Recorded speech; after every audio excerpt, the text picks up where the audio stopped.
Start. అందరికీ శుభోదయం. నా పేరు తనుష్.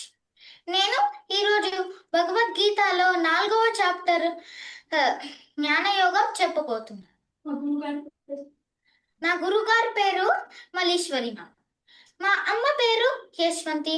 ఇంకా మా నాన్న పేరు శివకృష్ణ. నేను ఇప్పుడు జ్ఞానయోగం చెప్పబోతున్నాను. ఓం శ్రీకృష్ణాయ పరమాత్మనే నమః. श्रीमद्भगवद्गीता अथ चतुर्थोऽध्यायः ज्ञानयोगः। श्रीभगवानुवाच इमं विवस्वते योगं प्रोक्तवानहमव्ययं विवस्वान्मनवे प्राह मनुरिक्ष्वाकवे ब्रवीत् एवं परम्परा प्राप्तम् इमं राजर्षयो विदुः सकाले नेह महता योगो नष्टः परन्तप स एवायं मया तेद्य योगः प्रोक्तः पुरातनः भक्तोऽसि मे सखा चेति रहस्यं ह्येतदुत्तमम्। अर्जुन उवाच अपरं भवतो जन्म परं जन्म विवस्वतः कथमेतद्विजानीयां त्वमादौ प्रोक्तवानिति। श्रीभगवानुवाच बहूनि मे व्यतीतानि जन्मानि तव च अर्जुन तान्यहं वेद सर्वाणि न त्वं वेत्थ परन्तप अजोऽपि सन्नव्ययात्मा भूतानामीश्वरोऽपि सन् प्रवृत्तिं स्वामधिष्ठाय सम्भवाम्यात्ममायया यदा यदा हि धर्मस्य ग्लानिर्भवति भारत अभ्युत्थानमधर्मस्य तदात्मानं सृजाम्यहं परित्राणाय साधूनां विनाशाय च दुष्कृतां धर्म संस्थापनार्थाय संभवामि युगे युगे जन्म कर्म च मे दिव्यम् एवयो वेत्ति तत्त्वतः त्यक्त्वा देहं पुनर्जन्म नैति मामेति सोऽर्जुन वीतरागभयक्रोधाः मन्मया मामुपाश्रिताः बहवो ज्ञानतपसा भूता मद्भावमागताः ये यथा मां प्रपद्यन्ते तांस्तथैव भजाम्यहम्। मम वर्त्मानुवर्तन्ते मनुष्याः पार्थ सर्वशः काङ्क्षन्तः कर्मणां सिद्धिं यजन्त इह देवताः क्षिप्रं हि मानुषे लोके सिद्धिर्भवति कर्मजा चातुर्वर्ण्यं मया सृष्टं गुणकर्म विभागशः तस्य कर्तारमपि मां विद्यकर्तारमव्ययम् न मां कर्माणि लिम्पन्ति न मे कर्मफले स्पृहा इति मां योऽभिजानाति कर्मभिर्न स बध्यते एवं ज्ञात्वा कृतं कर्म पूर्वैरपि मुमुक्षुभिः कुरु कर्मैव तस्मात् त्वं पूर्वैः पूर्वतरं कृतं किं कर्मेति कवयोऽप्यत्र मोहिताः तत्ते कर्म प्रवक्ष्यामि यज्ञात्वा मोक्ष्यसे शुभात् कर्मणो ह्यपि बोद्धव्यं च विकर्मणः अकर्मणश्च बोद्धव्यं गहना कर्मणो गतिः कर्मण्यकर्म यः पश्येत् अकर्मणि च कर्म यः स बुद्धिमान् मनुष्येषु स युक्तः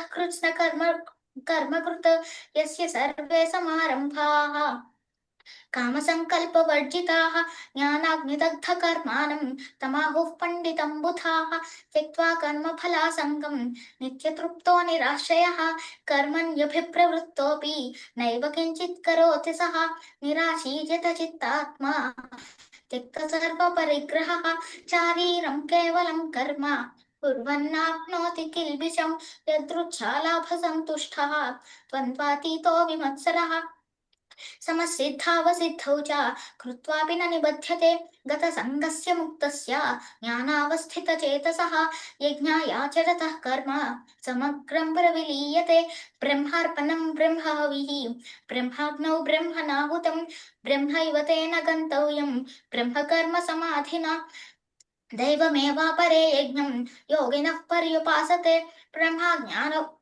ब्रह्माज्ञावपरे यज्ञं यज्ञेनैवोपजुह्वति श्रोत्रादीनीन्द्रियाण्यन्ये संयमाग्निषु शब्दादीन् विषयानन्ये इन्द्रियाग्निषु जुह्वति सर्वाणीन्द्रियकर्माणि प्राणकर्माणि चापरे आत्मसंयमयोगाग्नौ जुह्वति ज्ञानदीपिते द्रव्ययज्ञास्तपो यज्ञाः योगयज्ञास्तथा परे स्वाध्यायज्ञानयज्ञाश्च एतयः संशितव्रताः अपरे अपाने जुह्वति प्राणं प्राणे पानं तथा परे प्राणापानगतिरुद्ध्वा प्राणायामपरायणाः अपरे नियताहाराः प्राणान् प्राणेषु जुह्वति सर्वेप्येते यज्ञविदः यज्ञक्षपितकल्मषाः यज्ञशिष्टामृतभुजः यान्ति ब्रह्म सनातनं नायं लोकोऽस्ति यज्ञस्य कुतोऽन्यः कुरु सत्तमा एवं बहुविधा यज्ञाः वितता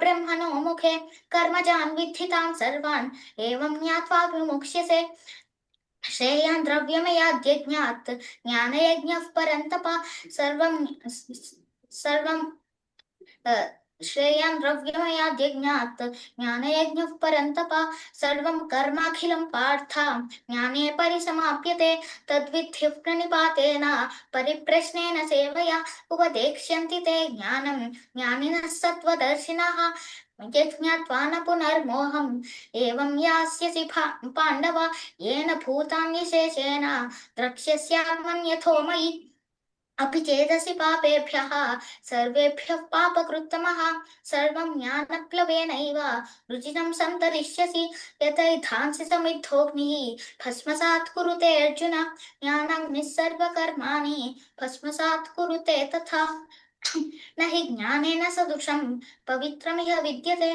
तत्स्वयं योगसंसिद्धः कालेनात्मनि विन्दति श्रद्धावान् लभते ज्ञानम् तत्परः संयतेन्द्रियः ज्ञानं लब्ध्वा परां शान्तिम् अचिरेणाधिगच्छति अग्निश्च श्रद्धानश्च संशयात्मा विनश्यति नायं लोकोऽस्ति न परः न सुखं संशयात्मनः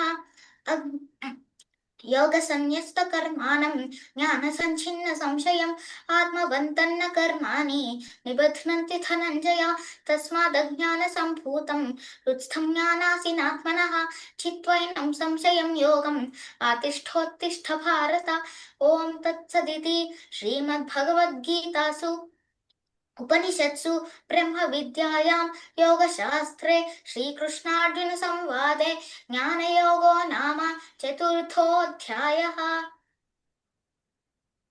వెరీ గుడ్ తనుష్, చాలా అంటే చాలా బాగా చెప్పావు. చాలా ఒక్క చోట ఒక్కటే 25th శ్లోక ఒకసారి చెప్పు. दैवमेवापरे यज्ञं योगिनः पर्युपासते ब्रह्माज्ञावपरे यज्ञं यज्ञेनैवोपजुह्वति.